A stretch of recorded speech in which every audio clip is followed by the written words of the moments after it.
తండ్రి అయినటువంటి దేవుడిని ఆత్మతోనూ సత్యంతోనూ ఆరాధించడానికి సకాలంలో చేరువచ్చిన ప్రియులందరికీ శుభాలు వందనాలు తెలియజేస్తున్నాను.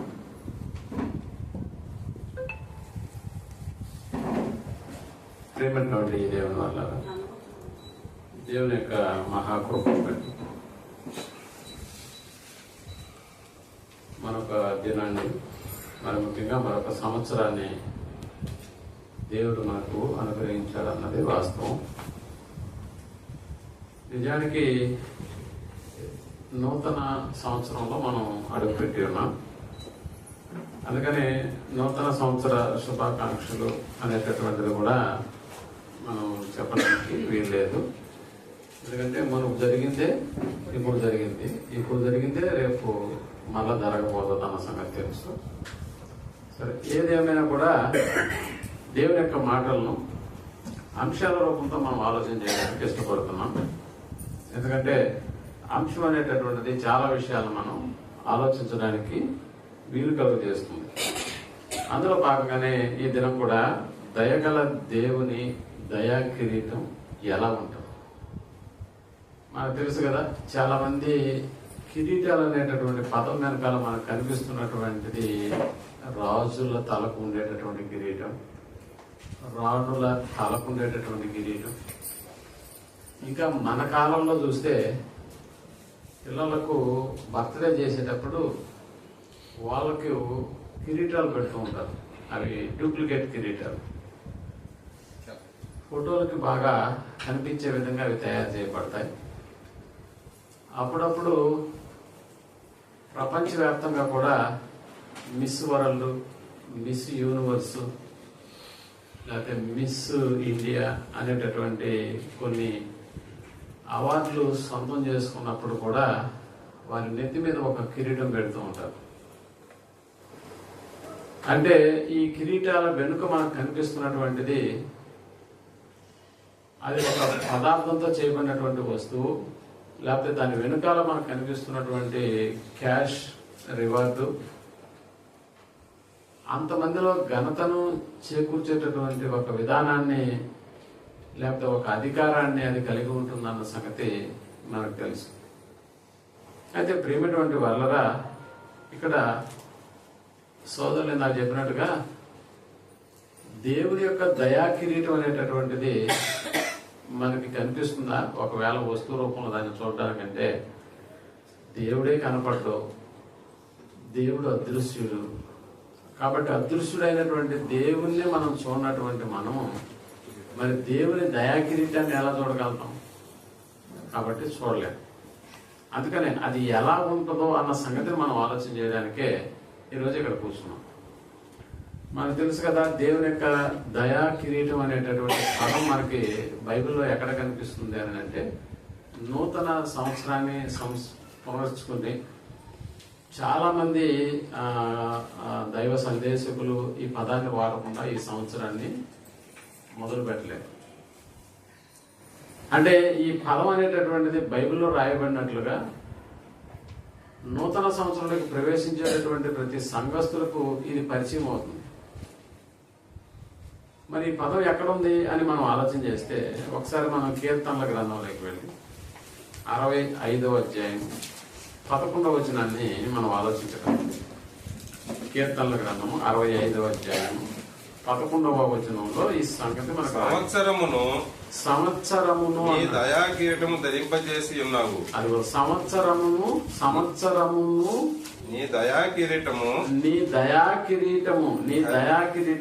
ధరింపజేసి ఉన్నావు. అది నీ దయా కిరీటము ధరింపజేసి ఉన్నావు అని. సంవత్సరమును దయా కిరీటము ధరింపజేసి ఉన్నావు.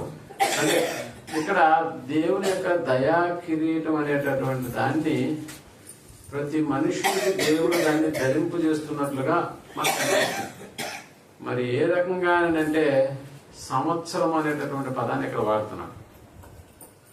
అంటే ఇక్కడ నూతన సంవత్సరంతో పాటు మనుష్యుడు బ్రతకడానికి ఆయన దయను కూడా మనకి ఇస్తున్నాడు అన్న సంగతి మనం జ్ఞాపకం చేసుకోవాలి.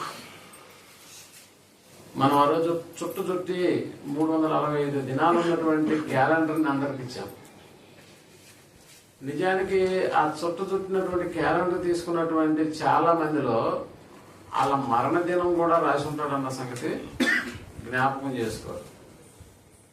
లేదు, ఈ 365 దినాలు నావే అని అనుకుంటే కూడా అది చాలా పొరపాటు అవుతుంది అన్న సంగతి మనకు బాగా తెలుసు. నిజానికి దేవుడు దయచేసేటటువంటి ఈ సంవత్సరం అనేటటువంటి దయాకిరీటం, ఆయన దయ లేకుండా ఇన్ని సంవత్సరాలు మనం బ్రతికి 2025లోకి వచ్చేసామా అని అంటే లేదు. ఆయన దయ ఉండబట్టే మనలో మనం నూతన సంవత్సరంలోకి మనం పంపబడ్డామన్న సంగతి మనం జ్ఞాపకం చేసుకోవాలి. మనకు తెలుసు 2024 వరకు ఎంతమంది ఆత్మహత్యలు చేసుకోలేదు, ఎంతమంది యాక్సిడెంట్ల ద్వారా చనిపోలేదు, ఎంతమంది అనారోగ్యపు స్థితిలో ఉండి చనిపోలేదు, ఎంతమంది వైరస్ బారిన పడినటువంటి వాళ్ళు చనిపోలేదు. కానీ వీళ్ళందరినీ అధిగమించి మళ్ళా 2025లోకి మనల్ని అడుగు పెట్టించాడు దేవుడు అని అంటే నిజంగా ఆ రోజు జనవరి 1 కదా, పెంచలయ్య నా దగ్గరకు వచ్చేసారు. పద్మ వల్ల నాన్నమ్మ చనిపోయింది అన్నాడు 1వ తారీఖే. అంటే 12 గంటలు దాటి 2025లోకి అడుగు పెట్టిన కొద్ది గంటలలోనే ఆమె మరణించింది. చూసారా? అంటే ప్రారంభంలోనే మరణం అనేటటువంటిది కొందరిని తీసుకెళ్ళినా 2024 వరకు చాలా మంది మరణం అనేటటువంటి బారిన పడినా మనం ఎందుకు ఇంకా సజీవులుగా ఉన్నాం? అందుకని ప్రియమైనటువంటి వాళ్ళరా 2025లోకి వచ్చామని అంటే 2024లో దేవుని కొరకు బాగా బతికాం కాబట్టి వచ్చేసామా? దేవుని కొరకు బాగా బతికినాం, దేవుని కొరకు మన క్రియలను మనం కనపరిచాం. అంటే 2024 నుంచి 2025కి మనం వచ్చేసామని అంటే మన క్రియలను బట్టి పోరా బతుకు పో అని అన్నాడా? అలా కాదు ప్రియమైనటువంటి. మన నీతిని బట్టి పోండి బతకండి అని అన్నాడా? అంతకంటే కాదు. పోనీ మన భక్తిని బట్టి బతుకుపోండి అని అన్నాడా? అంటే మన భక్తి, మన క్రియలు, మన నీతి ఇవన్నీ కూడా అవి దేవుని ముందు అవి పటాపంచలే. అసలు ఏ వ్యక్తి కూడా అలాంటి వాటిని కనపరిచి మరొక సంవత్సరంలోకి అడుగుపెట్టిన దాఖలాలు లేవన్న సంగతి మనకు తెలుసు. అంటే ఇవన్నీ లేకుండా కూడా మనం 2025లోకి వచ్చేసాము. 2025లోకి వచ్చేసామని అంటే దాని అర్థం ఏంటో తెలుసా? కేవలం ఆయన దయను బట్టి మనకు ఒక నూతన సంవత్సరం అనేటటువంటి 2025వ సంవత్సరం ఇవ్వబడింది. నిజానికి మనం అనుకోవచ్చు జనవరి 1 అనేటటువంటిది మాత్రమే ఆ రోజు అందరూ హ్యాపీ న్యూ ఇయర్ అని చెప్పుకుంటారా, న్యూ డే అని చెప్పుకుంటారా? ఇయర్ అనే పదాన్ని వాడతారు. అంటే 365 రోజులు కూడా ఆ దినంలోకి ఆ పాత్రలోకి వచ్చారు.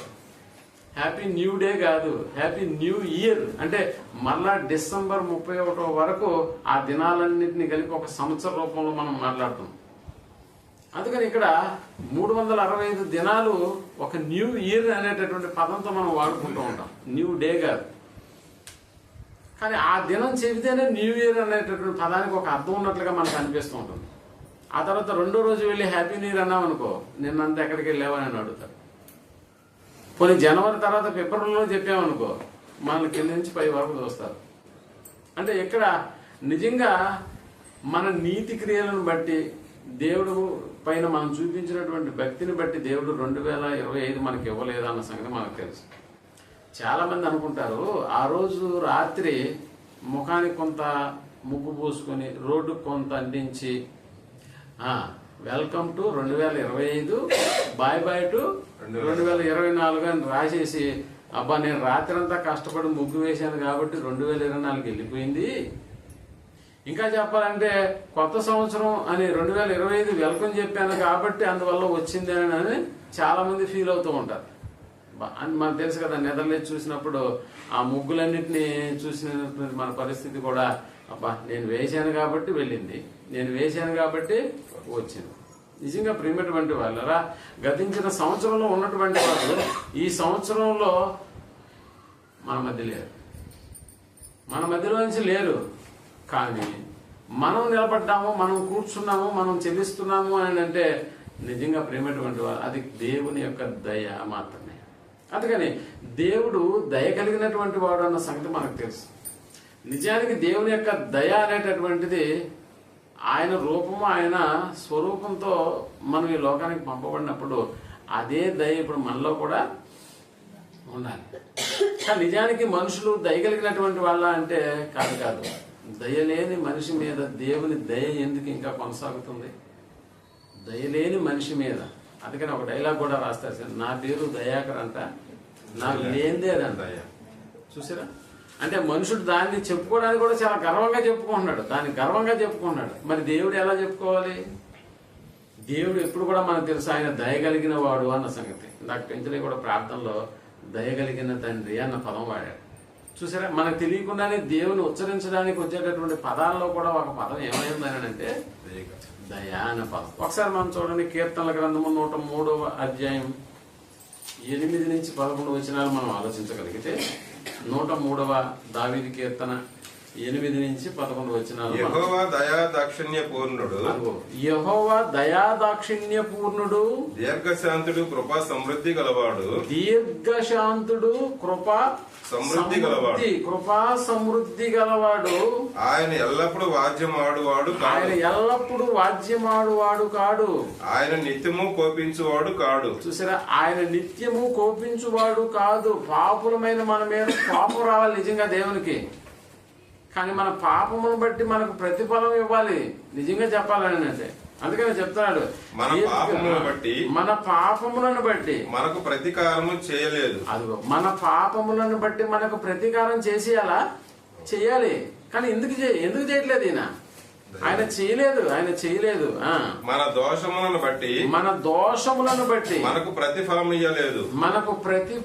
ఇవ్వలేదు. మన దోషములను బట్టి మనకు ప్రతిఫలం ఇవ్వలేదు. భూమి కంటే ఆకాశము ఎంత ఉన్నతముగా ఉన్నదో ఆయన యందు భయభక్తులు గలవారి ఎడల ఆయన కృప అంత అధికముగా ఉన్నది. అన్న పదం వాడుతున్నాడు. అంటే ఇక్కడ నిజానికి మనకు తెలుసు, మనం పాపులమన్న సంగతి కూడా తెలుసు. కానీ పాపమును బట్టి మనకి ఏం చేయాలి? ఆయన ప్రతీకారం చేయాలి. ఇలా ఉండించకూడదు, ఈయన తీసేసేయాలి అన్న పదం వాడాలి. ఇంకా మన దోషమును బట్టి మనకి ఏమి ఇవ్వలేదంట? ప్రతిఫలం ఇవ్వలేదు. అంటే మనం తప్పు చేసినా, పాపం చేసినా 2025వ సంవత్సరంలో మనం అడుగు పెట్టామని అంటే అందుకు కారణం దేవుని యొక్క కృప, కనికరమే అన్న సంగతి మనం జ్ఞాపకం చేసుకోవాలి. నిజంగా ఆయనకు మన మీద ఇంతటి ఒకవేళ కోపమే ఉంటే 2025 మనకి వస్తుందా అంటే మన జీవితంలో రాదు. అందుకనే దేవుని ఆయన యొక్క చేసినటువంటి గొప్ప కార్యాలను బట్టి అదే 103 మొదటి వచనాన్ని మనం ఆలోచించగలిగితే, నా ప్రాణమా, దావీదు గారు ఇలా మాట్లాడుతున్నాడు, నా ప్రాణమా యెహోవాను సన్నిధించుము, నా అంతరంగమునున్న సమస్తమా ఆయన పరిశుద్ధ నామమును సన్నుతించుము. నా ప్రాణమా యెహోవాను సన్నుతించుము. ఆయన చేసిన ఉపకారములలో చెప్తాడు, ఆయన చేసిన ఉపకారములలో దేనిని మరువకుము అన్నాడు. నిజంగా మనుషులు మర్చిపోయే వల్ల, జ్ఞాపకం ఉంచుకునే వల్ల మర్చిపోయేటటువంటి పరిస్థితి. అందుకని ఆయన చేసిన ఉపకారములలో దేనిని మరువకు అన్నాడు. 106వ కీర్తనలో కూడా మొదటి వచనాన్ని మనం ఆలోచించగలిగితే 106వ దావీదు కీర్తన, యెహోవాను స్తుతించుడి, యెహోవా దయాళుడు అన్న పదం ఉంది చూసారా? యెహోవా దయాళుడు, ఆయనకు కృతజ్ఞతాస్తుతులు చెల్లించండి. ఆయన కృప నిత్యముండును. నిత్యము ఉంటదా? నిత్యము ఉంటది. ప్రతిరోజు ఆయన కృప ఉంటది. ప్రతి గంట నిజంగా మన మీద ఆయన కృప అనేటటువంటి ఉంటది. మనకు తెలుసు కదా, మంచి నీళ్లు గ్లాసులు ఇస్తేనే మనం ఏం చెప్తామని అంటే థ్యాంక్స్ అన్న సంగతి మనం చెప్తాం. ఒకవేళ పొరపాటున మనం రాసే పెన్ను కింద పడిపోతే మన పక్కన ఉన్నవాడు దాన్ని తీసి మనకి ఇచ్చినా కూడా మనం ఏం చెప్తాం? థ్యాంక్స్ అని చెప్తాం. ఎవడైనా బైక్ మీద లిఫ్ట్ అడిగినప్పుడు ఆ లిఫ్ట్ ఎక్కించుకొని వాడికి కావాల్సినటువంటి ప్లేస్ లో మనం వెళ్లే రూట్ లో ఆయన దింపేసినప్పుడు ఆడు కూడా ఏం చెప్తాడు? ఒకవేళ దిగేసి చెప్పకుండా వెళ్ళిపోతున్నాడు అనుకో, మన పరిస్థితి ఎలాగుంటది? అరే ఇంత దూరం నేను తీసుకొచ్చాను, ఇది కనీసం థ్యాంక్స్ అని కూడా చెప్పకుండా వెళ్ళిపోతున్నాడు అన్న ఆలోచన మనకు వస్తుందా? మరి దేవుడికి రాకుండా ఎలాగుంటుంది? అందుకనే ప్రియమైనటువంటి వాళ్ళ మనం బాధపడతాం అలా చెప్పకపోతే. సంవత్సరంతో పాటు దయ కూడా మన మీదకి దేవుడు పంపిస్తున్నాడు అని అంటే నిజంగా దయ అనేటటువంటిది ఒక కిరీటం లాగా మన మీద పెడుతున్నాడు అన్న సంగతి. అంటే ఇప్పుడు కిరీటం వెనుకాల ఉన్నటువంటిది ఏంటి అని అంటే భౌతిక సంబంధమైనటువంటి ఒక పదార్థాన్ని కిరీటంగా మలసి మన నెత్తి మీద పెట్టడం కాదు, మనకు అవసరమైనటువంటి వాటిన్నిటిని సంవత్సరము అనేటటువంటి ఆ కిరీటాన్ని మనకు దయచేస్తున్నాడు. అందుకని అప్పుడప్పుడు కూడా మనం పాటలు పాడుకుంటాం, నీ దయ లేనిదే నేను బ్రతకలేను అన్న పదం. అంటే పాటలుగా మనం పాడుతూ ఉన్నాము, కానీ వాటిని నిజంగా అనుభవించినటువంటి దాఖలాలు ఎప్పుడు కూడా మనకి జ్ఞాపకానికి రా. మనకు తెలుసు కదా, ఇజ్రాయెల్ అనేటువంటి మాట కూడా మనం జ్ఞాపకం చేసుకుంటే చరిత్రలోకి వెళ్ళి దేవుడు అంటే ఒక జాతి కొరకు దేవుడు ఎంత గొప్పవాడు అని నిరూపించడానికి ఇతర జాతుల మధ్య వారిని నిర్ణయించి వాళ్ళని పెట్టినటువంటి సందర్భాలలో తన జాతి లేకపోతే తన పిల్లలు తన యొక్క స్వరూపాన్ని చెప్పబడుతున్నటువంటి ఇశ్రాయేలులో కూడా ఆయన మరలా తన గురించి తాను పరిచయం చేసుకుంటూ ఈ పదాన్ని వాడుతున్నాడు. ఒకసారి మనం నిర్గమాకాండంలోకి వెళ్ళి 22వ అధ్యాయము 26వ వచనాన్ని మనం ఆలోచించగలిగితే, నిర్గమాకాండము 22వ అధ్యాయము 26వ వచనాన్ని మనం నీవు ఎప్పుడైనను నీ పొరుగువాని వస్త్రమును పొదువుగా తీసుకునే ఎడల, అది పొదువు పెట్టి మనకు తెలుసు కదా, ఆ రోజుల్లో వస్త్రాలు కూడా పొదువు పెట్టి తీసుకునేవాళ్ళు. వస్త్రాలు ఈ రోజుల్లో కూడా మనకు తెలుసు కదా. ఇంట్లో ఉన్నటువంటి ఆ మధ్య మాతో పనిచేసేటటువంటి ఒక పిల్లవాడు నా బండి తీసుకున్నాడు. నీ బండి ఏదిరా అన్న, పొదువు పెట్టాను సార్ అన్నాడు. అంటే బండ్లు కూడా పొదువు పెడతారన్న సంగతి నాకు తెలియదు మనం దాకా. అంటే బండ్లు పొదువు అంటే దండలు, మనకున్నటువంటి బంగారాన్ని పొదువు పెడతాం, మనకున్నటువంటి ఇంకేదైనా విలువైనటువంటి వస్తువులను తీసుకెళ్ళి అక్కడ పొదువు పెట్టేస్తాం. బట్ బళ్ళు పొదువు పెట్టేస్తున్నారు. ఆ మధ్య మాకు బంధువు ఒకడు, బాబాయ్ మా ఇంటికి కెమెరా పెట్టాలి అని అన్నాడు. ఎందుకు రా అన్న, చాలా బండ్లు పొదుపు చేస్తున్నాయి, అది ఓనర్ ఎప్పుడంటే అప్పుడు వచ్చి ఎత్తుకెళ్ళిపోతున్నాడు అంట. తర్వాత చదువుతున్నాడు అంట, నా బండి ఏదే అని ఆడే ఎత్తుకెళ్ళి, కాబట్టి కెమెరాలు కావాలి అని అడుగుతాడు. అంటే బండ్లు పొదవ పెట్టడం విన్నాం, విలువ కలిగినటువంటి వస్తువులను పొదవ పెట్టడం, కానీ దుప్పటి పొదవ పెట్టడం ఏంటండి, వస్త్రాలు పొదవ పెట్టడం ఏంటి? నిజానికి ఆ రోజుల్లో వస్త్రాలు కూడా చాలా విలువైనటువంటివి అన్నమాట. కాబట్టి ఇప్పుడు పొదవ పెడితే ఏం చేయాలంట? పొదువుగా తీసుకున్న ఎడల సూర్యుడు అస్తమించే వేళకు అది వారికి మరలా అప్పగించము, అది వారికి మరలా ఇచ్చేసేయాలను. ఆడు ఎక్కడున్నాడో ఆయన ఎత్తుక్కుంటా పోయి ఇచ్చేసేయాలా? అవును, అలా ఇచ్చేసేయాలి అన్నాడు. ఎందుకు అలా ఇచ్చేయాలి? వాడు కప్పుకున్నది అదే, అది వాడు కప్పుకునేది అది. ఆడు కప్పుకునేది కూడా నీ దగ్గరకు వచ్చి నీ పొదవ పెట్టేసి కొంత డబ్బు తీసుకుని ఆ తర్వాత వాడు ఏదో ఆకలి తీర్చుకోవడానికి చేస్తే నువ్వు దాన్ని క్యాష్ గా మలుచుకొని వాడిని దుప్పట్లేనోడుగా చేసేస్తావా? ఆ రోజుల్లో మనకు తెలుసు, ఇజ్రాయెల్ ప్రాంతం అంతా చలికాలం చాలా చలిగా ఉండేది. కాబట్టి ఆ రాత్రి వేళ పడుకున్నప్పుడు మనకు తెలుసు కదా, అప్పుడప్పుడు కూడా ఈ చారిటబుల్ ట్రస్ట్ వాళ్ళు ఆ రాత్రి పూట ఎవరైతే ఫుట్పాత్ మీద పడుకుంటారో వాళ్ళకి తెలియకుండా దుప్పట్లు వచ్చేస్తా ఉంటారు. అంటే ఆ చలిలో కూడా వాడు దుప్పటి లేకుండా లేకపోతే వస్త్రం లేకుండా ఆడు పడుకుంటే ఆడు గాని మర్ర పెడితే నీ పని అయిపోద్దరు అంటున్నాడు దేవుడు. ఒకసారి చూడండి అదే విధంగా, అది వాని దేహమునకు వస్త్రము, అది వాని దేహమునకు వస్త్రము. వాడు మరి ఏమి కప్పుకొని పండుకొను? మరి వాడు ఏం కప్పుకొని పడుకుంటాడు? నేను దయగలవాడను, అది చెప్తాడు, నేను దయగలవాడిని, నేను దయగలిగిన వాడిని. వాడు నాకు మొరపెట్టిన ఎడల నేను విందును, నేను వింటాను. వాడి మొర నేను వింటాను. వాడి మొర పెట్టక ముందే నువ్వేం చేయాలి? ఇచ్చేయాలి, ఎత్తుకెళ్ళి ఇచ్చేసేయాలి. అంత మాత్రం చేత ఆ డబ్బులు అడిగితే ఇచ్చి, అంతేగాని నువ్వు వాడికి వస్త్రాన్ని పొదవ పెట్టేసి ఆడిని చలిలో కానీ నువ్వు వణికేటట్టు చేసావో ఆడు మొర పెడితే నువ్వు అయిపోతావు. ఎందుకయ్యా ఈ టాస్క్ అని అంటే, నేను ఎవరో నీకు తెలియాలి, నేను ఎలాంటి వాడినో నీకు తెలియాలి. నేను ఎలాంటి వాడిని? దయగలిగిన వాడిని అంటున్నాడు దేవుడు. కాబట్టి నా స్వరూపము నా పోలికతో పుట్టినటువంటి మీలో కూడా ఏముండాలి? దయ ఉండాలి, దయ ఉండాలి. కాబట్టి ఆడు సాయంత్రానికల్లా దుప్పటి తీసుకెళ్ళారికి ఇచ్చేసి, చలి రాకముందే ఇచ్చేసి అన్నాడు. ఒకసారి మళ్ళా 119వ కీర్తన 17వ వచనం మనం ఆలోచించగలిగితే, 119వ కీర్తన 17వ వచనాన్ని మనం ఆలోచించగలిగితే, నీ సేవకుడనైన నేను, నీ సేవకుడనైన నేను, నీ సేవకుడనైన నేను బ్రతుకున్నట్లు, బ్రతుకున్నట్లు నా ఎడల నీ దయారసము చూపుము, నా ఎడల నీ దయారసము చూపుము, నా ఎడల నీ దయారసము చూపుము. అంటే నీ సేవకుడనైన నేను బ్రతుకున్నట్లు అన్నాడు. నేను బ్రతుకున్నట్లు అంటే ఎప్పుడు దాకా బ్రతకాలి? మనుషుల్ని ఎప్పుడు దాకా బ్రతికినట్టు అనిపిస్తుంది చెప్పండి మనకి? ముసలు వాడి దాకా బతికితే అలా. అప్పుడు పెంచలేని అడిగాను, ఆయనకి ఎన్ని సంవత్సరాలు చచ్చిపోయినాకంటే 94 ఉంటాయి సార్ ఆయన. అంటే 94 సంవత్సరాలు నిండి ఆ తర్వాత చనిపోతే వాళ్ళ గురించి మనం ఏమన్నా ఫీల్ అవుతామా? లేదా ఏడ్చి గగ్గోలు పెట్టేసి ఈ శవాన్ని తీసుకెళ్ళబాకండి ఇక్కడి నుంచి పూడ్చిపెట్టొద్దని అంటామా? లేదా. చూసారా? అంటే ఆ వయసులో ఒకరు చనిపోతే దానికి సంబంధించినటువంటి కర్మకాండలన్నీ కూడా చాలా ఆనందంగా చేస్తాం.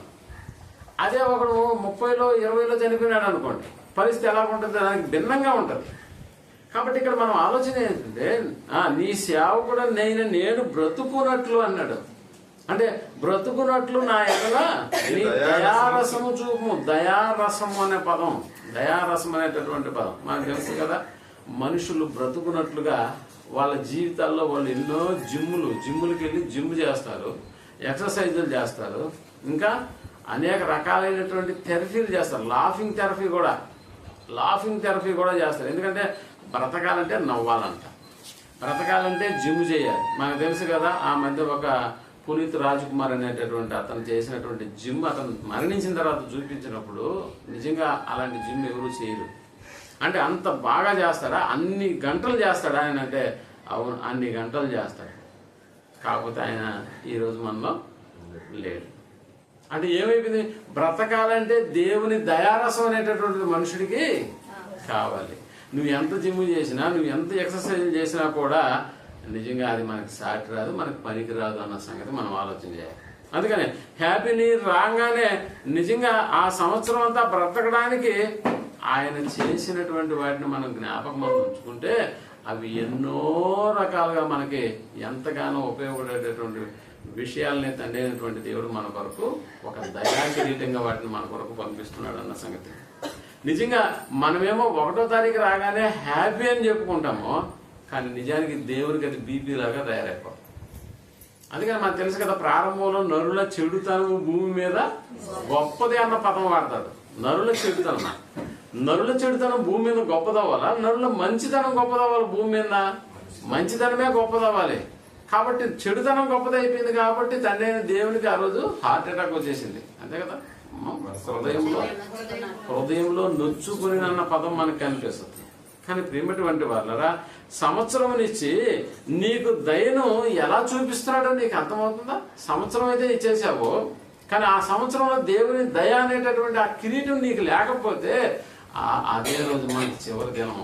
మనకు తెలుసు కదా, దాదాపు 500 కోట్లు సంపాదించినటువంటి ఇందిరాగాంధీ ఆ తర్వాత కాలంలో లేదు. మరి ఆ 500 కోట్లు ఆయనకి ఎలా ఉపయోగపడుతుంది? ఆ తర్వాత వచ్చినటువంటి రాహుల్ గాంధీ 700 కోట్లు చేశాడు. మరి 700 కోట్లు అనుభవించాలంటే ఆయన ఉండాలి కదా, కానీ లేడు. రాజీవ్ గాంధీ.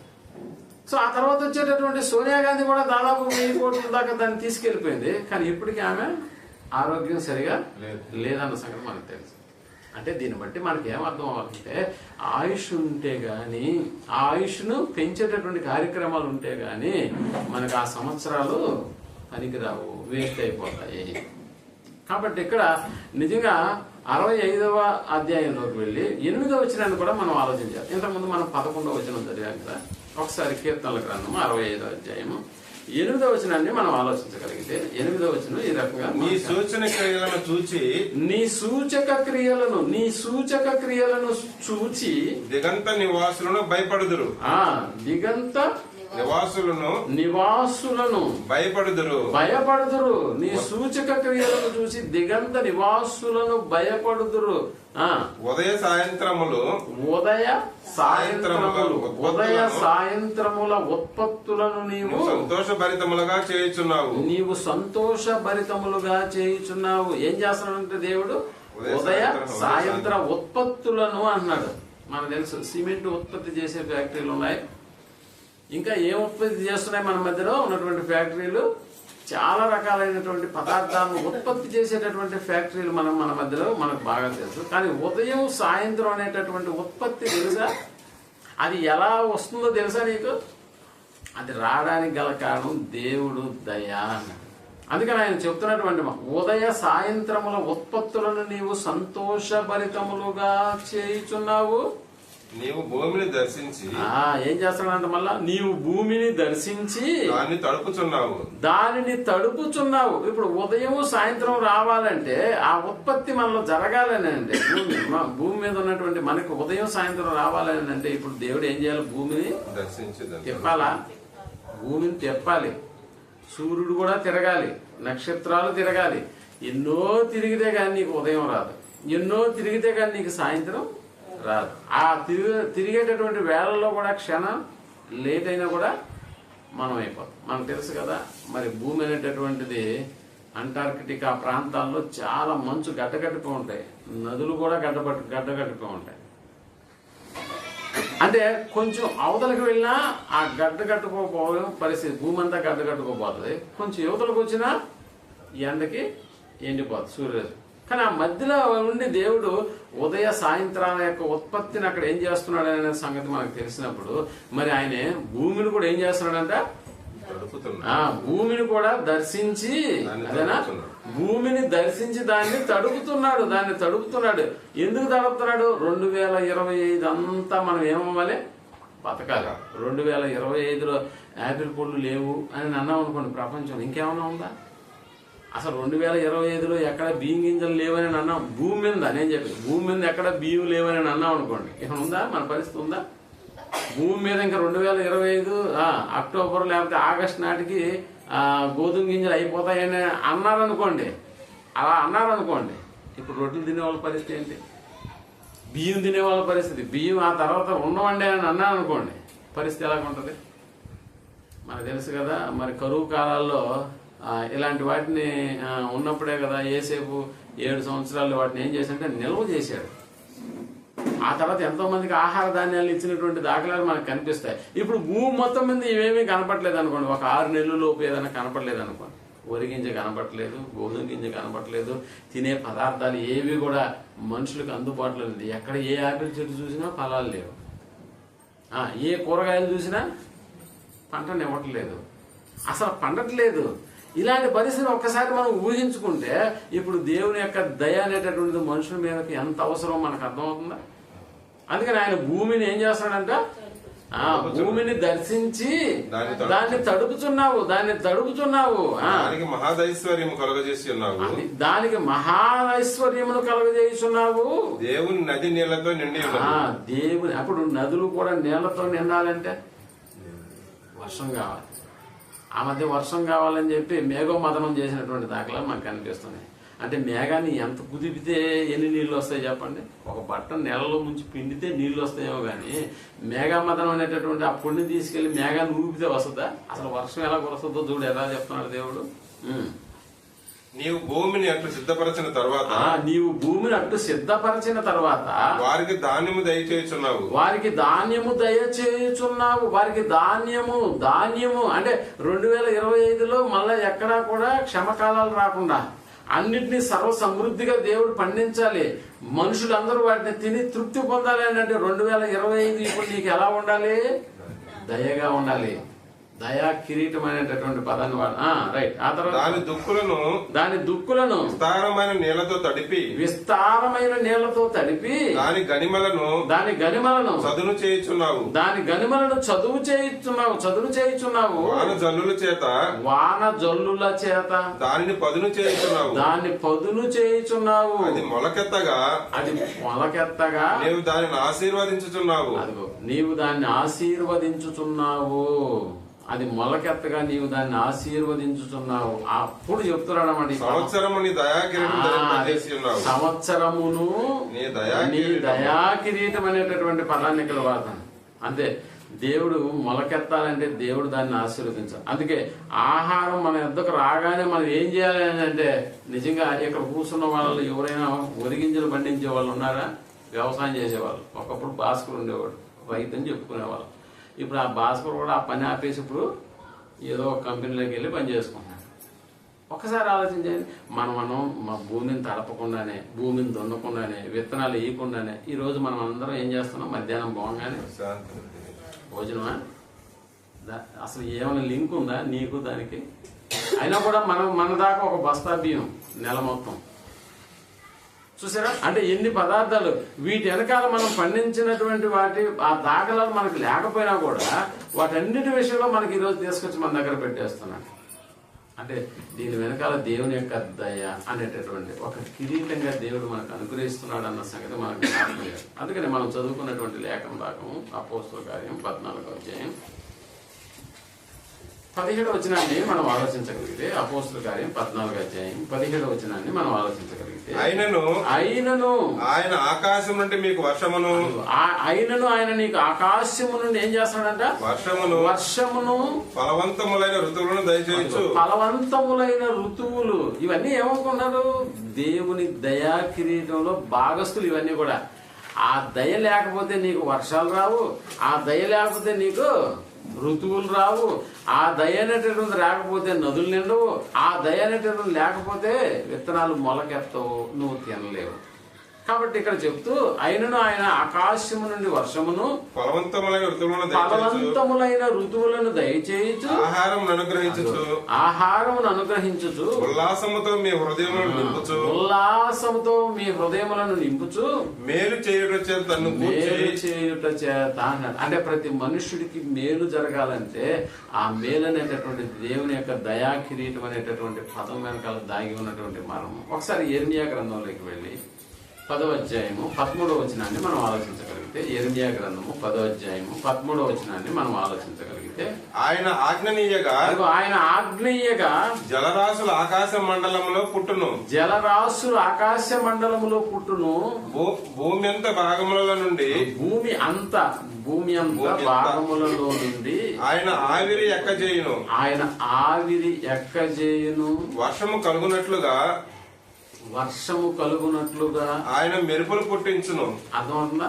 మెరుపు మెరిస్తేనే వర్షం వస్తుంది. బాగా గుర్తుపెడతాను.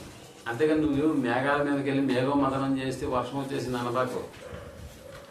అంటే మేఘం కదలాలని అంటే మేఘాలు ఏం పుట్టాలో తెలుసా? మెరుపు పుట్టాలి. ఆ మెరుపుకు మేఘం కదిలి అదిరింది అనుకో, అందులో ఉన్న నీళ్ళన్నీ ఏమైపోతాయి. అందుకని కదా మనం ఎక్కడైనా మెరుస్తుందని అంటే మనం ఏమనుకుంటాం, ఎక్కడ చేరే అదో అక్కడ వర్షం పడుతుంది అనేటటువంటి అలా ఆలోచన మనకు వస్తుంది. ఎక్కడో కురిసే వానని బట్టి కూడా మనం ఆ మట్టి వాసన మనకు వచ్చేస్తున్నప్పుడు ఎక్కడో వర్షం కురుస్తా ఉంది అనేటటువంటి పదాన్ని మాట. అందుకని ఆకాశ మండలం ఆయన ఆగ్నేయగా జలరాశులు ఆకాశ మండలంలో పుట్టును, భూమి అంత భాగంలో నుండి ఆయన ఆవిరి ఎక్కజేయును, వర్షం కలుగునట్లుగా ఆయన మెరుపులు పుట్టించును, తన ధనాగారములో నుండి గాలిని రావించును. అదిగో ఇప్పుడు గాలిని కూడా రప్పించాలి. తన ధనాగారములో నుండి గాలిని రప్పించును అన్న పదం వాడుతుంది. అందుకని ప్రేమటువంటి వాళ్ళరా, ఇక్కడ సంవత్సరం అంతా మనం బ్రతకాలని అంటే ఎన్నిటిని మన కొరకు దేవుడు దయచేయాలో మీరు ఆలోచన చేయండి. అంటే పంచభూతాలు అనేటటువంటి గాలి, నింగి, నేల, నిప్పు ఇవన్నీ కూడా ఈ సంవత్సరం అంతా కూడా మనకు ఉపయోగపడాలా? ఈ సంవత్సరం అంతా కూడా మనకు ఉపయోగపడాలి అని అంటే ఖచ్చితంగా దేవుని దయారసమును బట్టి నీ సేవకుడనైనా నన్ను బ్రతికించు అన్న పదం వాడుతున్నాడు. ఇవన్నీ లేవనుకోండి, నువ్వు ఎంత ఎక్సర్సైజ్ చేసి ఎంత బాడీ పెంచగలుగుతావు ఒకసారి ఆలోచించి. ఇవన్నీ ఉంటేనే కదా అవి తిను ఇవి తిను. ఆ మధ్య ఒక సహోదరుడు ఫోన్ చేశాడు, అన్న నేను వాడే మందులన్నీ పక్కన పెట్టేసి ఏదో నాటు ముందని చెప్పి వాడుతున్నాను, నాకు బాగా అప్పుడప్పుడు కళ్ళు తిరిగి పడిపోతున్నాయి అని అంటున్నాడు. అంటే నువ్వు ఎన్ని వాడినా కూడా, ఆ పదార్థాలన్నీ వాడినా కూడా నీకు మళ్ళా తెలియనటువంటి ఒక రోగం ఒక దాన్ని ప్రవేశించేస్తుందని అంటే మనకు కావాల్సింది దేవుని దయారసం. ప్రేమటువంటి వాళ్ళ దేవుని దయారసం. అందుకని ఒకసారి మన రోమిలకు రాసిన పత్రికలోకి వెళ్ళి 8వ అధ్యాయము 22వ వచనాన్ని మనం ఆలోచన చేస్తే, ఇన్నిటిని వాడుకుంటున్నటువంటి మనం ఈ సంవత్సర కాలంలో 2024లో వాడేసాం, 2024 వరకు వాడేసాం, ఇప్పుడు 2025లో కూడా వాడేస్తాం. కానీ వాడుతున్నటువంటి మన జీవితాల్లో దేవుని పట్ల మనకి కనిపించకుండా ఉండేది ఏంటంటే ఆ కృతజ్ఞత అనేటటువంటి భావం. అలా లేకపోవడం వల్ల ఇప్పుడు భూమి ఆకాశాలు కూడా ఒకసారి చూడండి ఎలా రియాక్ట్ అవుతుంది. సృష్టి యావత్తు 8వ అధ్యాయం రోమిలకు రాసిన పత్రిక 22వ వచనాన్ని మనం ఆలోచించాం. సృష్టి యావత్తు ఇది వరకు ఏకగ్రీవముగా మూలుగుచు ప్రసవ వేదన పడుతున్నదని ఎరుగుదము. ప్రసవ వేదన పడుతున్నదన్న సంగతి మనకు తెలుసు. ప్రసవ వేదన అంటే మనకు నిజంగా అప్పుడప్పుడు కూడా మనం కళలో కూడా మనం బైబిల్ చదివినట్టుగా ఎప్పుడైనా దాఖలాలు వచ్చాయా? కళ్ళలో వాక్యం చెప్తున్నట్టుగా ఏమైనా వచ్చేసాయా? కళ్ళలో మీటింగ్లకు అటెండ్ అయినట్టుగా ఏమైనా కళ్ళు వచ్చాయా? లేదు. కళ్ళు ఎప్పుడైనా వాక్యం పాడుతూ ఉంటే అందరు నీ పాటను చూసి నీ వాక్యాన్ని చూసి చప్పట్లు కొట్టేస్తున్నట్టు ఏమైనా కలగన్నవా? లేదు. ఏ కళ్ళు వస్తాయి మనకి? రాత్రి ఏదో నీకు ఏదో కళ జరగబోయేదని చెప్పినట్టుగా ఫీల్ అయిపోతుంటావు. కాబట్టి రాత్రి నాకు ఈ కళ వచ్చింది, ఆ కళ వచ్చింది, దీని అర్థమైందని మాట్లాడుకుంటూ ఉంటాం మనం. అలా కాదు. ఎందుకంటే ఆ దైవిక విషయాల మీద మనకి ఏముండదు అని అంటే ధ్యాస అనేటటువంటిది ఉండదు. ప్రేమటువంటి వాళ్ళ ధ్యాస అనేటటువంటి ఉండదు. అందుకనే అప్పుడప్పుడు చూడండి భార్యాభర్తలు కూడా ఒకరి గురించి ఒకరు తిట్టుకున్నప్పుడు వాళ్ళ మూలుగులు మనకు వినిపిస్తూ ఉంటాయి. అంటే ఇద్దరి మధ్య ఒక విరోధమైనటువంటి భావాలు ఏర్పడినప్పుడు అంటే ఏమంటారు మనస్ఫూర్తిగా మాట్లాడుకునేటటువంటి పరిస్థితి మనకు కనపడదు. అయితే ఇక్కడ కూడా అంటే ఒక సృష్టిని మనం గమనించినప్పుడు, భూమిని అందులో ఉన్నటువంటి సమస్తాన్ని మనం గమనించినప్పుడు కూడా మనం దేవుని కొరకు సరిగా బ్రతకనటువంటి దినాలను జ్ఞాపకం చేసుకున్న భూమి కూడా ఏం చేస్తుందంట?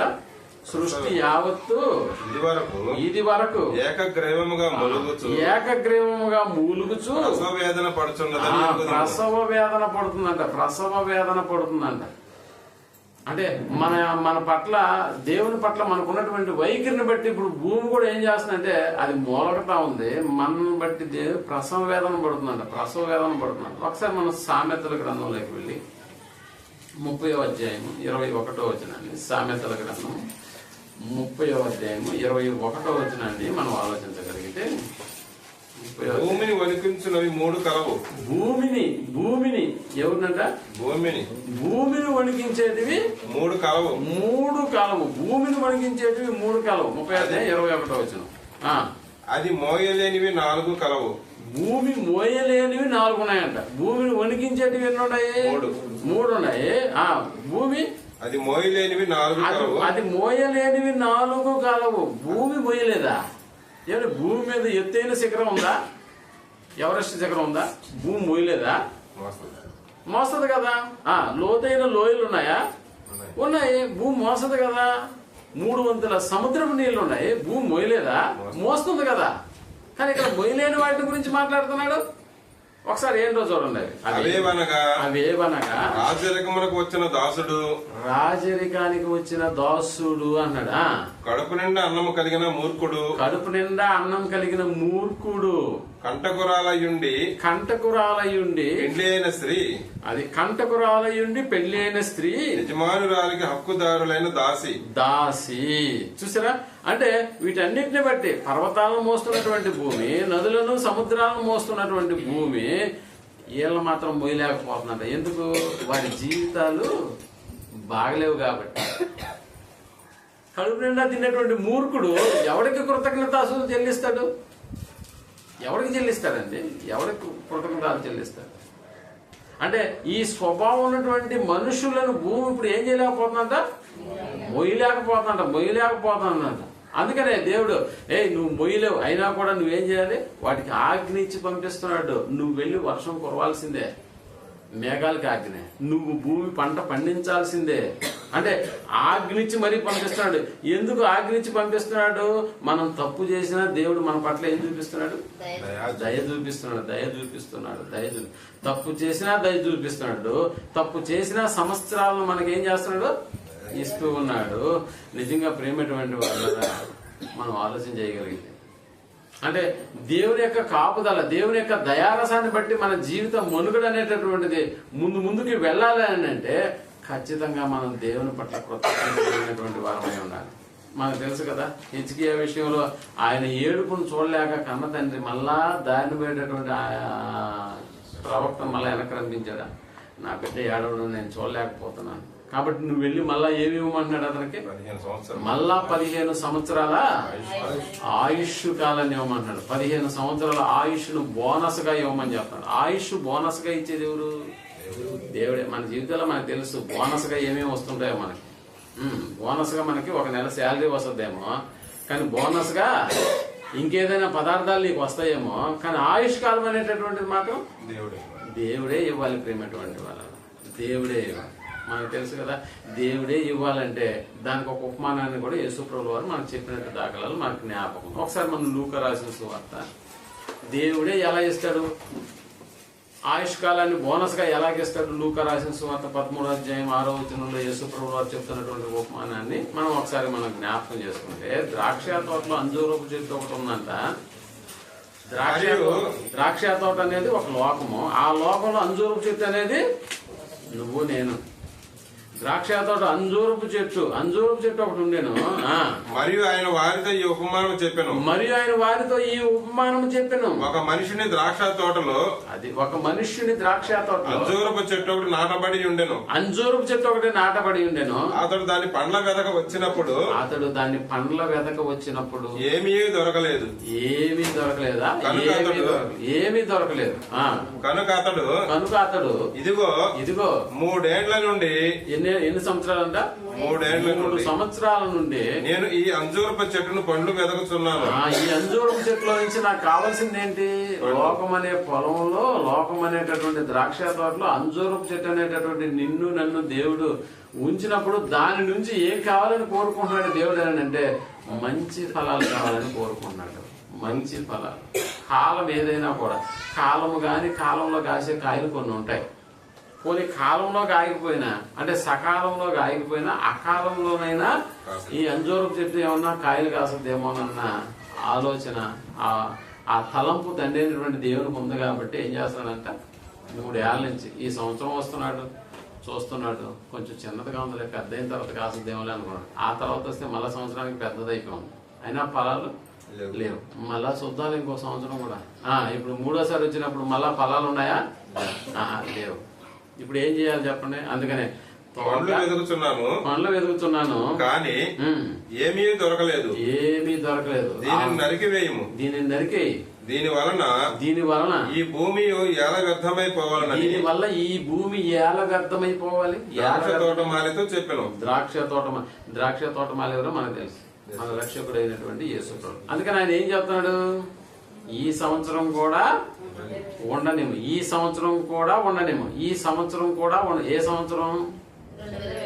అది అనమాట 2025 కూడా ఉండనేమో, 2025 కూడా ఉండనేమో. అది ఫలించినా సరే ఏం చేస్తాను? నరికివేయము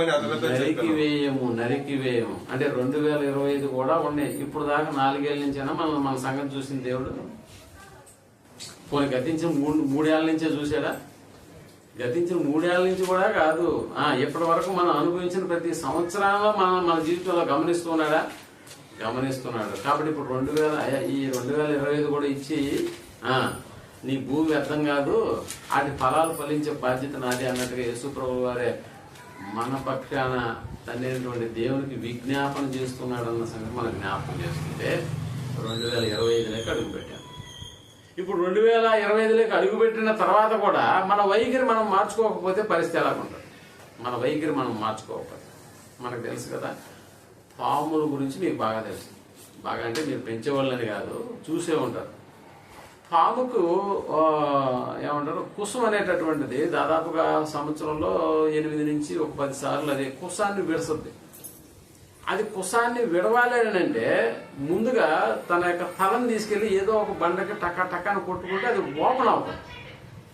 ఓపెన్ అయిన దగ్గర నుంచి ఏదో ఒక 2 రాళ్ళ ఇరుకున ఉన్నటువంటి 2 రాళ్ల మధ్యలో కన్నా వెళ్ళాలి, ఆ కుసాన్ని లాగేటటువంటి ముళ్ళ కంచెలేకైనా వెళ్ళాలి. అంటే ఆ పాము యొక్క కుసాన్ని విడిచేదానికి అది ఎంత నిర్ణయాలు తీసుకుని, తనకి గాయమైనా పర్లేదు, తన ఒంటికి ముళ్ళు గుచ్చుకున్నా పర్లేదు, అది ఏం విడవాలి అని అంటే కుసాన్ని విడిచేయాలి అన్న ఆలోచనతోనే అది చాలా ప్రయత్నం చేస్తుంది. ప్రియమైనటువంటి వాళ్ళు చాలా ప్రయత్నం చేస్తుంది.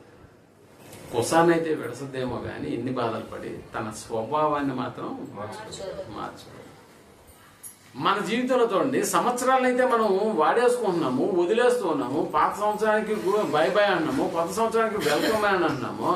కానీ స్వభావం మాత్రం మారట్లేదు. స్వభావం మాత్రం మారట్లేదు. స్వభావం మాత్రం మారట్లేదా? అవును ప్రియమైనటువంటి వాళ్ళ, స్వభావం మాత్రం మారట్లేదు.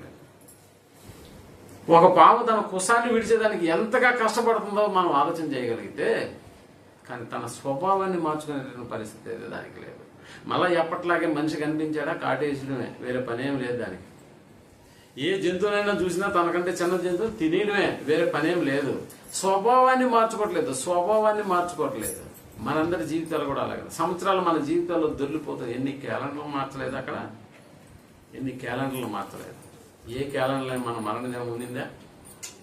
లేదు. అయినా కూడా దేవుడు మళ్ళీ ఇంకో క్యాలెండర్ ఇచ్చేసాడు కొత్తగా. 360 సంవత్సరాలు ఆ దినాలు బతుకురా అని చెప్పి చుట్టి మరీ ఇచ్చేసాం. ఒకసారి ఆలోచన చేయండి. అంటే స్వభావాన్ని మార్చుకోవడానికి దేవుడు ఏం చేస్తానంటే మనకు ఒక అవకాశాన్ని ఇస్తున్నట్టుగా మనకు అర్థమవుతుంది. ఎక్కడ అర్థమవుతుంది? ఒకసారి ప్రకటన గ్రంథంలోకి వెళ్ళి 2వ అధ్యాయం, ప్రకటన గ్రంథంలోకి వెళ్ళి 2వ అధ్యాయంలో 19వ వచనాన్ని మనం ఆలోచించగలిగితే, ప్రకటన గ్రంథం 2వ అధ్యాయం. నీ క్రియలను, ఎవరి క్రియల గురించి ఇక్కడ మాట్లాడుతున్నాడు? అది సప్త సంఘాల వివరంలో మళ్ళీ దీని గురించి మళ్ళీ మీకు వివరంగా తెలియజేస్తాను. తుయ తైరా అనేటటువంటి సంఘాన్ని గురించి ఇక్కడ మాట్లాడుతూ నీ క్రియలను, నీ ప్రేమను, నీ విశ్వాసమును, నీ పరిచర్యను, నీ సహనమును కూడా నేను ఎరుగుదును. నీ మొదటి క్రియల కన్నా నీ కడపటి క్రియలు మరి ఎక్కువైనవని ఎరుగుదును. నీ మొదటి క్రియల కన్నా నీ కడపటి క్రియలు మరి ఎక్కువైనవని నేను ఎరుగుదును. అయినను నీ మీద తప్పు ఒకటి నేను మోపవలసి ఉన్నది. ఏమనగా తాను ప్రవక్తనని చెప్పుకొనుచున్న యెజబెలను స్త్రీని నీవు ఉండనిచ్చుచున్నావు. జారత్వము చేయుటకును విగ్రహములకు బలించిన వాటిని తినుటకును అది నా దాసులకు బోధించుచు వారిని మోసపరుచున్నది. మారు మనసు పొందుటకు నేను దానికి సమయం ఇచ్చితిని గాని 21వ వచనం చదవండి.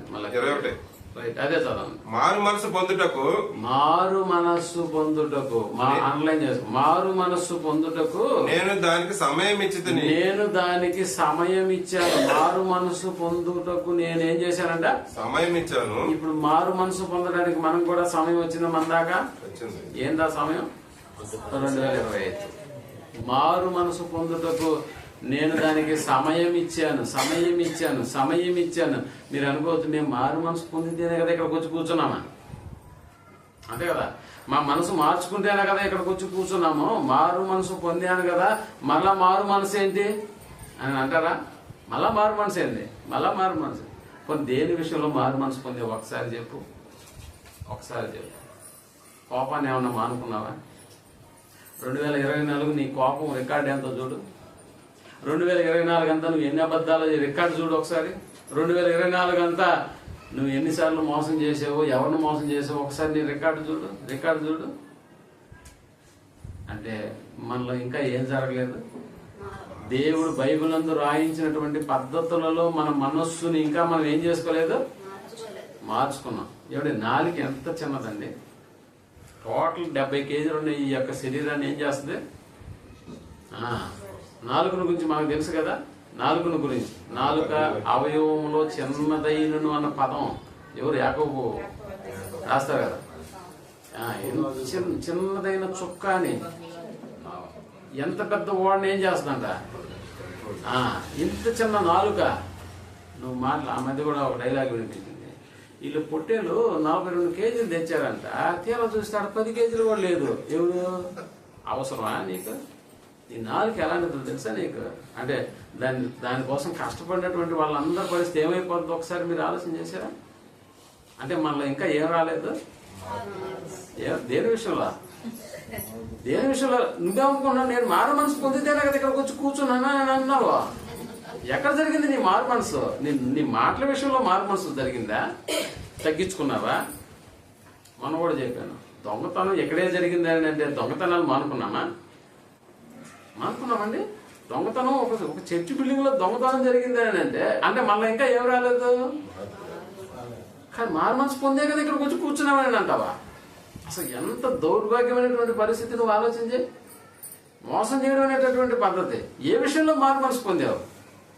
అందుకనే దేవుడు అన్నాడు 21వ వచనం, మారు మనసు పొందుటకు మారు మనసు పొందుటకు నేను దానికి సమయం ఇచ్చితిని. నేను నీకు సమయం ఇచ్చాను. 2025 నీకు ఎందుకు ఇచ్చాను అర్థమవుతుందా నీకు? నేను నీకు సమయం ఇచ్చినా నువ్వు మారలేదనుకో, నేను నీకు 2025 ఇచ్చినా కూడా నువ్వు మారలేదనుకో, ఏం చేస్తానో తెలుసా? 22వ వచనం, ఇదిగో నేను దానిని మంచము పట్టించి. ఏం చేస్తాడంట? మంచం పట్టించి అంటే బయట ఉన్న మంచం లోపల పట్టమని కాదు. మంచం పట్టించడం అంటే అది కాదు. మంచం పట్టించడం అంటే అది కాదు. రోగం చేత మంచం ఎక్కి అది పదం.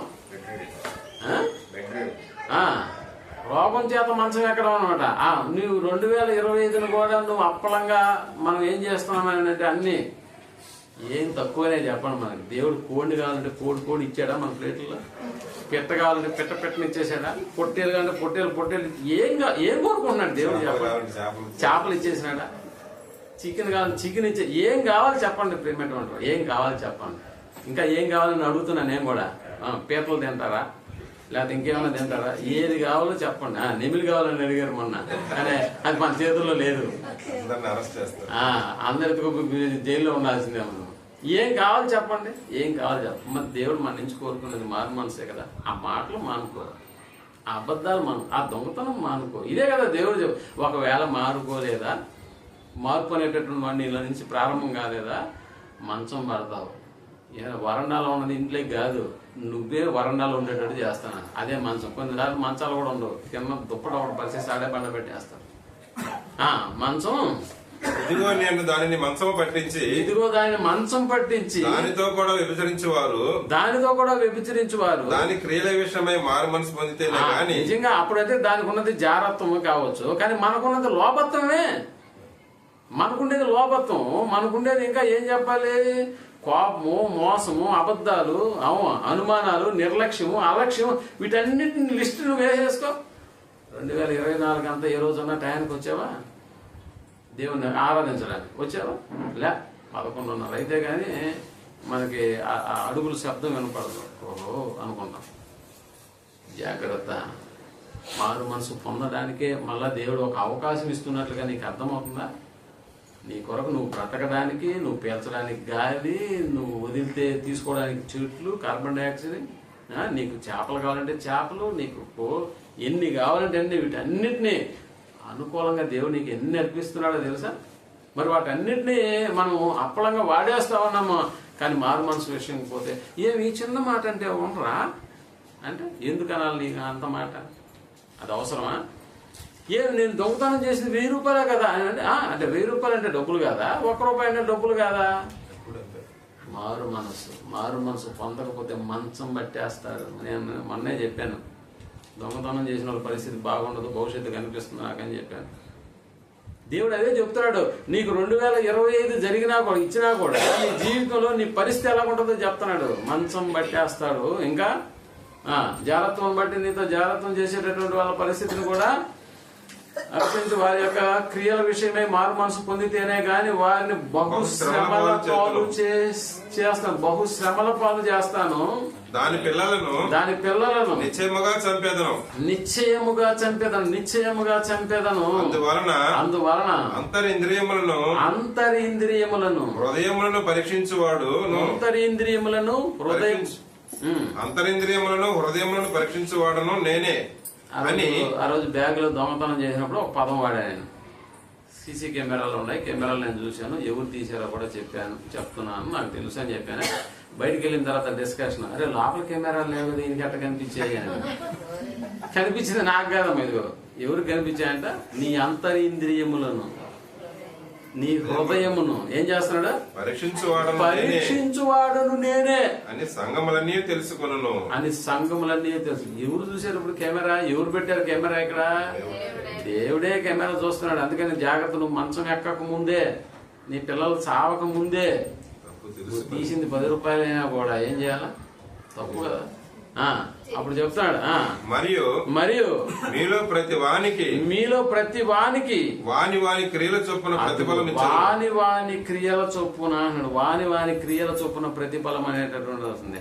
దేవుని కార్యక్రమాల కంటే నిజంగా ప్రేమటువంటి వాళ్ళరా, ఇన్ని కార్యక్రమాలు జరుగుతున్నాయి. నిజంగా ఒక అద్భుతమైనటువంటి గ్రాడ్యుయేషన్ ఫంక్షన్ జరిగినప్పుడు అందరి మొఖాల్లో కనిపించిన ఒక ప్రశ్నార్థకమైనటువంటి ప్రశ్న ఏంటంటే, అన్న ఇంత డబ్బు ఎక్కడి నుంచి తెచ్చావు అని. అస్సలు ఊహలకు అందట్లేదు వాళ్ళకి. అలాగని మన వాళ్ళు ఏమన్నా దిగులు విచారం ఏమైనా కనిపిస్తుంది? అస్సలు లేదు. ఎంత ఆనందంగా దాంట్లో పార్టిసిపేట్ చేస్తున్నారండి. అసలు ఎక్కడ ఇంత డబ్బు? ఒక పాస్టర్ అయితే అన్నాడు, ఆ ఖర్చు కంటే మనం పెట్టిన ఖర్చు సంవత్సరం రోజులు ట్రైనింగ్ క్లాసులు జరపచ్చు అంట. సంవత్సరం రోజులు ట్రైనింగ్ క్లాసులు జరపచ్చు అని అన్నాడు. అంటే కామెంట్ నేను చెప్పాను. నిజంగా మనలో ఉన్నటువంటి దైవ కార్యక్రమాలంటే నిజంగా మనలో బాధతో ఇచ్చేవాడు లేడు, సనుక్కుంటూ ఇచ్చేవాడు లేడు. ఇయ్యాలా అన్నట్టు అనేటటువంటి ఆ ఫీలింగ్ కనపట్లేదు నాకు. ఎంత ఆనందంగా ఇస్తాను నిజంగా. అప్పుడే అనిపించింది, దేవునికి ఇచ్చేటటువంటి వాడు ఎవరికైనా ఇస్తాడు, దేవునికి ఇవ్వనటువంటి వాడు ఎవరికి ఇవ్వలేడు. ఈ సూత్రం మీకు అర్థమైతే దేవునికి ఇచ్చేటటువంటి మనం ఎవరికైనా ఇస్తామో, కానీ దేవునికే ఇవ్వనటువంటి మనం ఎవరికి ఇవ్వం. కాకపోతే ఇక్కడ మారడం అనేటటువంటి చాలా చాలా వెరీ వెరీ ఇంపార్టెంట్ ప్రేమటువంటి. 2025 నీ జీవితంలో నా జీవితంలోకి ఇప్పుడు గడిచి దాదాపు 4 దినాలు పూర్తయిపోయి 5వ దినాల్లోకి వచ్చేసామని అంటే మార్పు ఇప్పటికే మొదలైపోయి ఉండాలి మన జీవితంలో. అలా లేదని అంటే ఇదిగో మంచం పట్టిస్తాను. ఎందరి జీవితాల్లో దేవుడు మంచం పట్టించలేదు చెప్పండి? చూసుకున్నాలో వచ్చినప్పుడు మంచం పట్టించినప్పుడు కదా నాకేం నొలక మంచం ఉందని అనుకుంటావా? మంచం పెట్టినప్పుడు నాకేం ఇబ్బంది లేదని అంటావా? లేదు ప్రియమైనటువంటి. బరువులు ఎత్తి గోల్డ్ మెడల్ సంపాదించినటువంటి వ్యక్తులు కూడా మీరు చూడండి, చివరికి పరిస్థితి ఎలా ఉన్నదంటే ఆ గ్లాసు నీళ్లు కూడా గొంతు దాకా తీసుకోవాలని పరిస్థితి అయిపోయింది.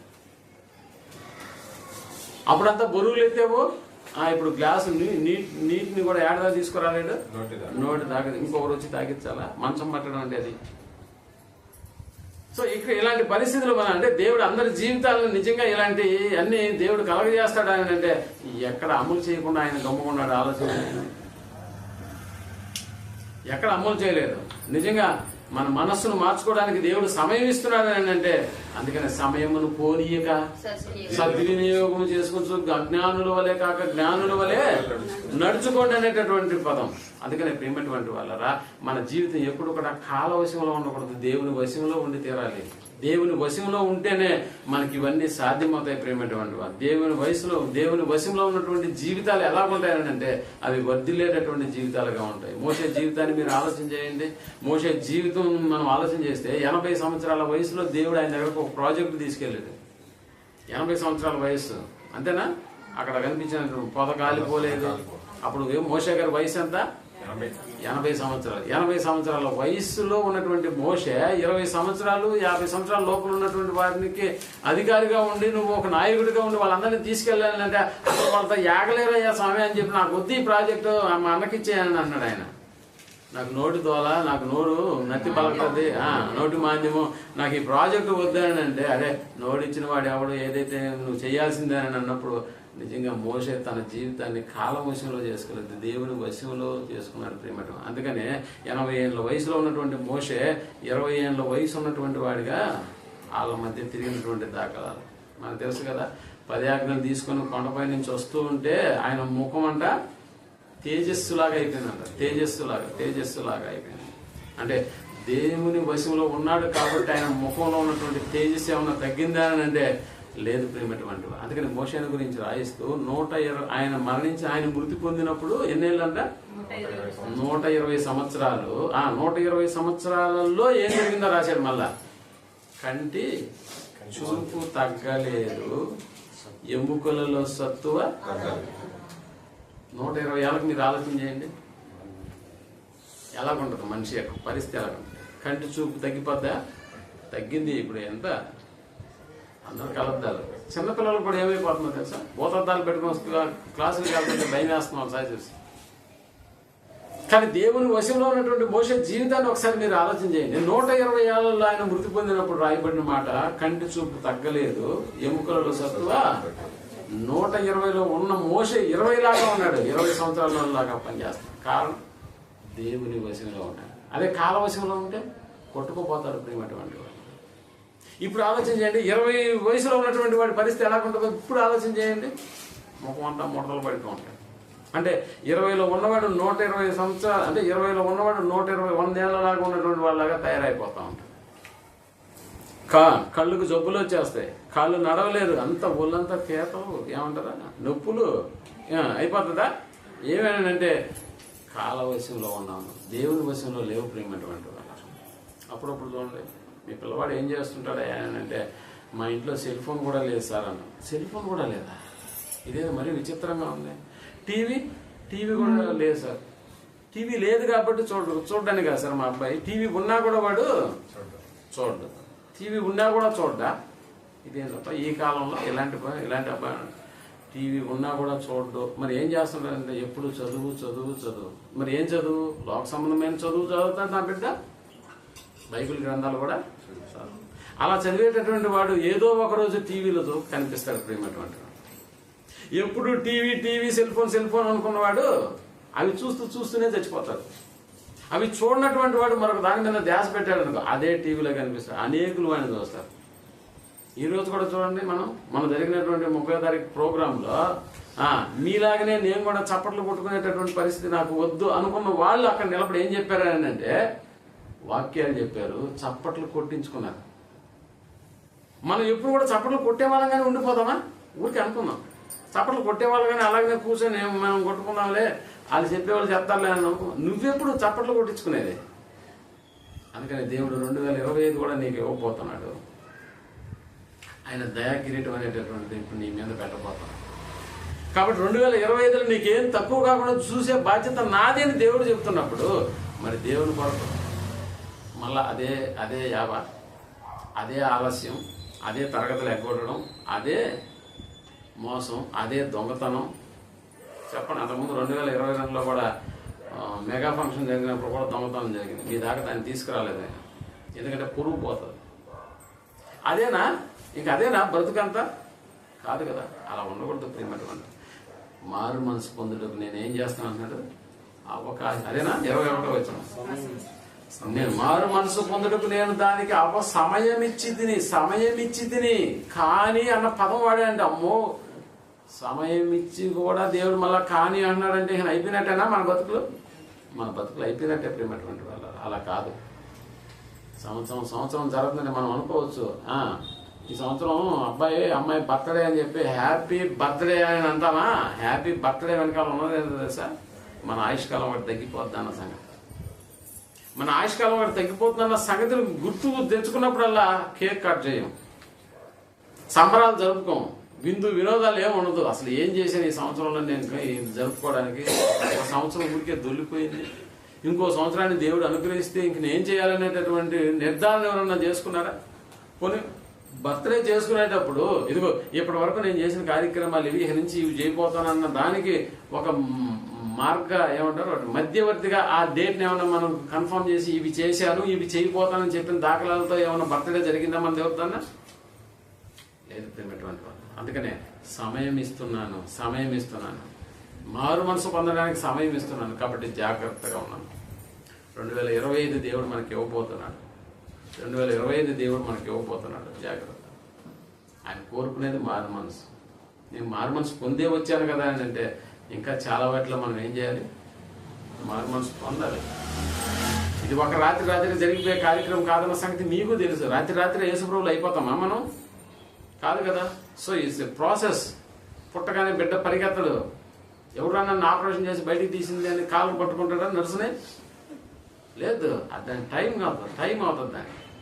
అలాగనే ప్రియమైనటువంటి వాళ్ళ మార్పు అనేటటువంటి నేను మొదలైతేనే కానీ వీటన్నింటిని బట్టి దేవుడు 2025 కాదు, ఇంకా ఆ తర్వాత దేవుడు అనుగ్రహించిన ఆయుష్కాలు అన్నీ కూడా మనం సంపూర్తిగా మన బ్రతుకుల్లో వాటిని అనుభవించిన తర్వాతనే మనం ఈ లోకం నుంచి నిష్క్రమిస్తాం. అయితే అప్పటి వరకు మనం ఏం చేస్తూ ఉండాలి?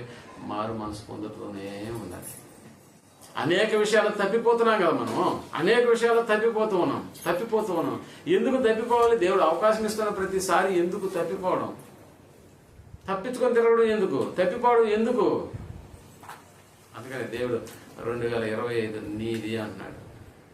కాబట్టి ప్రియమైనటువంటి వాళ్ళరా, మారు మనసు పొంది దేవుని యొక్క మనసులో ఆయన సుస్థిరమైనటువంటి స్థానాన్ని సంపాదించుకునేటువంటి ఒక గొప్ప బిడ్డలుగా, గొప్ప స్థానిక సంఘంగా నేను మనం అందరం ఉండాలని కోరుకుంటూ ఈ మాటలు ముగిస్తూ ఉన్నాను. ప్రార్థన చేసుకున్నాను. దయగలిగింది మాకు అనుకుంది నా మారు మనసు పొందడానికి మీరు మాకు అనుగ్రహిస్తున్నటువంటి సంవత్సరం అనే దయా కిరీటాన్ని మాకు ఉంచుతున్నారు. ఆ దయా కిరీటంలో మాకు ఎన్ని మేలులు జరిగిస్తున్నారు అన్న సంగతిని మేము అక్షుణ్ణంగా పరిశీలన చేశాం. మీరు రాయించినటువంటి మాటలను బట్టి అనేక విషయాలు మేము జ్ఞాపకం చేసుకున్నాము. దయా కిరీటం అనేటటువంటి వస్తు రూపంలో లేదన్న సంగతి మేము జ్ఞాపకం చేసుకున్నాం. నాన్న మాకు అనుగ్రహించేటటువంటి ప్రతి మేలు ఒక కిరీటంగా మా జీవితాలకు మీరు అనుభవింపజేస్తున్నారు అన్న సంగతి మేము జ్ఞాపకం చేసుకున్నాం. భూమిని తడుపుతున్నారు. మేము పంటలు పండించకపోయినా పండించిన పంట మా దగ్గరకు వస్తూ ఉంది. మేము నాన్న ఏదో పక్షులను పెంచకపోయినా పక్షులు మేము తినగలిగేటటువంటి స్థితిని మాకు అనుగ్రహించారు. అనేకమైనటువంటి వాటిలో మీ ప్రేమ ఏంటో మాకు వెల్లడి చేస్తూ ఉన్నారు. అయినా కూడా మేము మీ పట్ల అనేక రకాలుగా మారు మనసు పొందనటువంటి స్థితిని మేము కలిగి, అయినా కూడా మమ్మల్ని మీరు ప్రేమించారు. మీ దయారసాన్ని బట్టి మరొక సంవత్సరాన్ని మాకు దయా కిరీటంగా అనుగ్రహిస్తున్నారు. అందుని బట్టి మీ కృతజ్ఞతలు చెల్లిస్తున్నాం. మీ ప్రేమను బట్టి 2025లో మీరు ఆశించినటువంటి స్థితికి మేము అందరం చేరుకునేటటువంటి ఒక్కొక్క భాగ్యాన్ని మాకు దయచేయమని కోరుకుంటూ ఈ ప్రార్థనను మా రక్షకుడును మీ ప్రియకుమారుడైనటువంటి యేసు ప్రభువు వారి నామంలో ప్రార్థించి అడిగి వేడుకొంచున్నాం తండ్రి. ఆమేన్.